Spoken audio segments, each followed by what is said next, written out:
Hi friends, welcome back to Kranthi recipes. నేను మీ క్రాంతి. ఈ రోజు మన వీడియోలో చాంకూర దుంపల కూర టేస్టీగా మరియు జ్యూసీగా ఎలా చేసుకోవాలన్నది చూసేద్దాం. దానికి కావాల్సినవి ముందుగా 2 టమాటాలు, 3 ఉల్లిపాయలు, 2 పచ్చిమిరపకాయలు, అలాగే చాంకూర దుంపలు. ఇవైతే బాగా స్టవ్ మీద అయితే మంచిగా వాటర్ వేసుకొని అయితే ఉడికించుకోవాలి. ఈ లోపు స్టవ్ మీద పెనం పెట్టి ఆయిల్ వేసుకొని, ఆయిల్ కాగిన తర్వాత ఉల్లిపాయ ముక్కలు అనేవి చిన్నగా కట్ చేసుకొని అందులో వేసుకొని, మరియు పచ్చిమిరపకాయలు కూడా వేసుకొని మంచిగా అవైతే మగ్గి వరకు అయితే వేపుకోవాలన్నమాట. ఈ లోపు ఇవి మగ్గనివ్వాలంటే మనం మూత పెట్టుకొని కాసేపు ఉంచుకోవాలి. ఈ లోపు మనకి ఏంటంటే చాంకూర దుంపలు అనేవి మనకి మంచిగా ఉడికిపోతాయి. అవి అయితే తొక్కలు తీసుకోవాలన్నమాట. ఈ తొక్కలు తీసుకున్న దుంపలు అయితే అందులో అయితే మనం వేసుకోవాలి. ఈలోపు చింతపండు కూడా మనం నానబెట్టుకొని ఉంచుకోవాలి.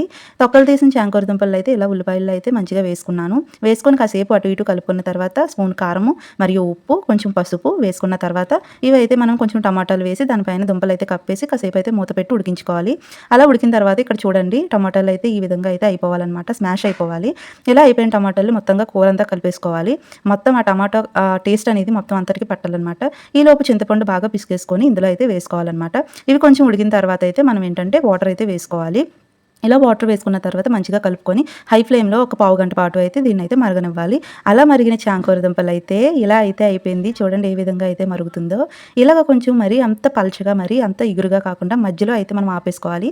ఆ వేడికి అయితే మనకి కరెక్ట్గా మనకి ఏ విధంగా కావాలో ఆ విధంగా అయితే వస్తుంది. చూడండి, ఇలా ఎంతో జ్యూసీగా టేస్టీగా చాంకూర దుంపల కూర అయితే రెడీ అయిపోయింది. సో ఈ వీడియో మీకు నచ్చినట్లయితే లైక్ చేయండి, షేర్ చేయండి, మన ఛానల్ని సబ్స్క్రైబ్ చేయండి. Thanks for watching.